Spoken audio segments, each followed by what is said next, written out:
In our series of pre-election segments, we turn to the seat on the city council being left open in District 4. Currently represented by Andrea Campbell, the district mainly covers parts of Dorchester and Mattapan, with adjoining parts of Rosendale and Jamaica Plain. Our guest is one of the candidates in the preliminary election who has worked as a housing specialist for ABCD and later as a neighborhood business manager for the city. We'd like to welcome Deeqo Jibril. Thank you very much for being with us, Deeqo. Thank you so much for having me. Happy to be with you today. Deeqo, for people who might be encountering you for the first time, I know you've been very active in the neighborhoods for several years, but going back before that, tell us a little bit about your life story. I am Deeqo Jibril. I was born in Somalia, East Africa. My family came to Boston as a refugee in 1991 when I was 12 years old. Due to the civil war in Somalia, I went to Washington Irving School, middle school. I also went to English. And you have a cat as well, too. And I have a cute cat that likes to be with me when I'm doing interviews or when I'm in the Zoom. I'm sorry about that, but such a cute cat. So I came here at the age of 12 as a refugee from Somalia. I grew up Boston. Boston became my home. I am a mother of 4 kids. I am a community organizer.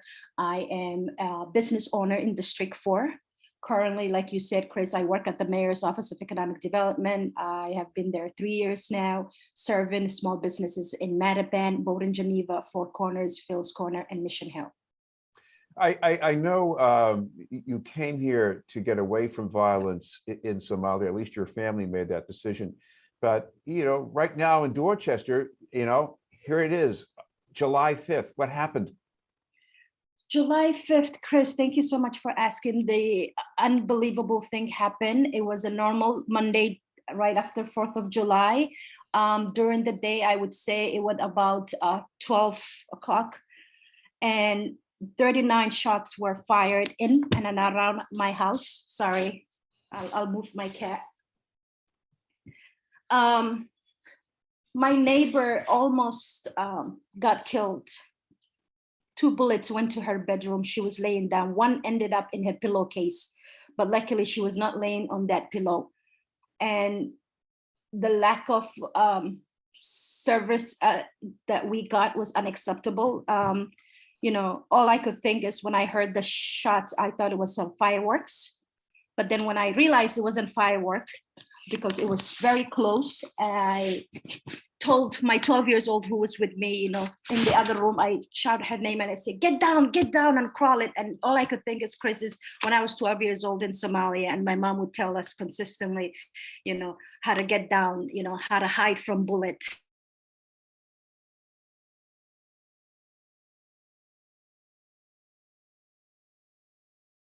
And I came to America because of public safety, and it breaks my heart to see that you can't even be safe at your own home. We tell people be careful on the street, but how can you be careful at your own home?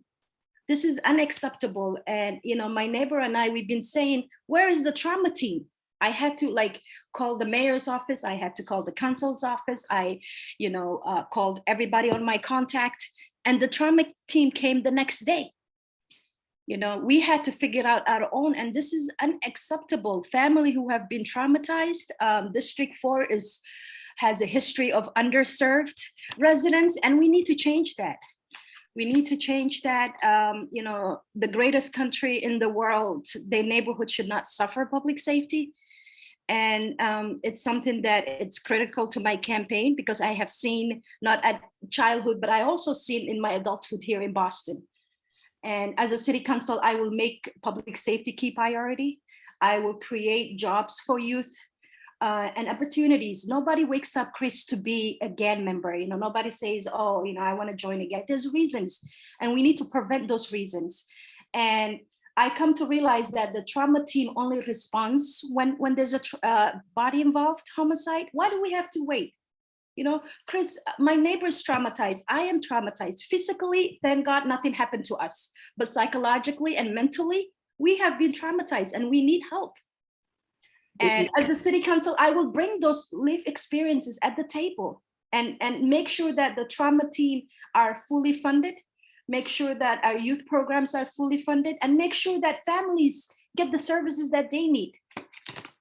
I believe even before the shooting, you talked about the police department or policing being reimagined and creating instead something like communal public safety. What would that mean exactly? So Chris, just to give you a little background, I organized the first Muslim Police Youth Dialogue. And the reason I did that, the Muslim community was targeted when the Boston bombing happened. And I took a bold step. You know, I experienced hate crime and I didn't think the police was there to protect me. So I took a bold step because a lot of Somali moms were reaching out to me. Their sons were getting arrested in downtown Boston, particularly Boston Commons. And I didn't understand, how can you trespass in public park?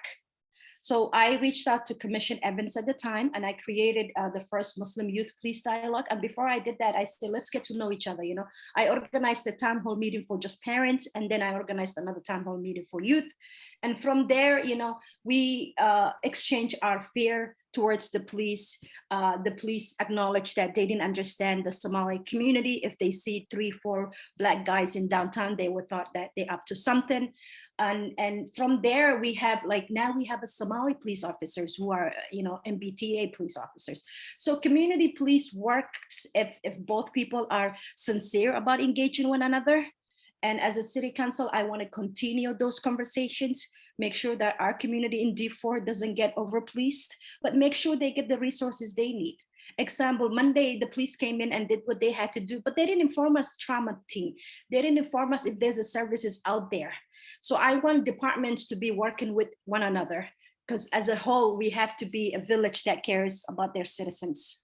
I want to ask you about one other important topic. You've identified yourself as a renter, and you're worried about being able to keep renting in Boston, like many other people. One idea you have is for developers to set aside, I think, was it 33% of your units as affordable? That sounds like a big number for that kind of thing. What do you think? Chris, it's not a big number. It's a city with a lot of resources. And, you know, right now I'm a renter, and I know people who are renters and people who are elderly and live in fixed income are vulnerable to be displaced. But I bring experience when it comes to housing. I was a 7 years housing specialist at ABCD Housing Department, and I was promoted to do eviction specialist, where I was helping families not to get evicted. Based on that experience, I have seen countless families who live in a shelter denied to access to affordability because their income is too low. Right now I'm a renter, and majority of the rental assistance I cannot get access because I'm over income a little bit. So we need to all visit the income guideline, Chris. And if a developer comes, 13% is not much. For example, a developer might be up in D4 or anywhere else in Boston, and they have like 6 units affordable. That 6 unit, 500 families are applying. And it's a lottery based. What are we telling the other families? You know, tough luck? No, that's unacceptable. We have the resource to increase. And as a city council, if I get elected, I will push that. As you indicated earlier, you have a lot of experience working with small businesses in the neighborhoods.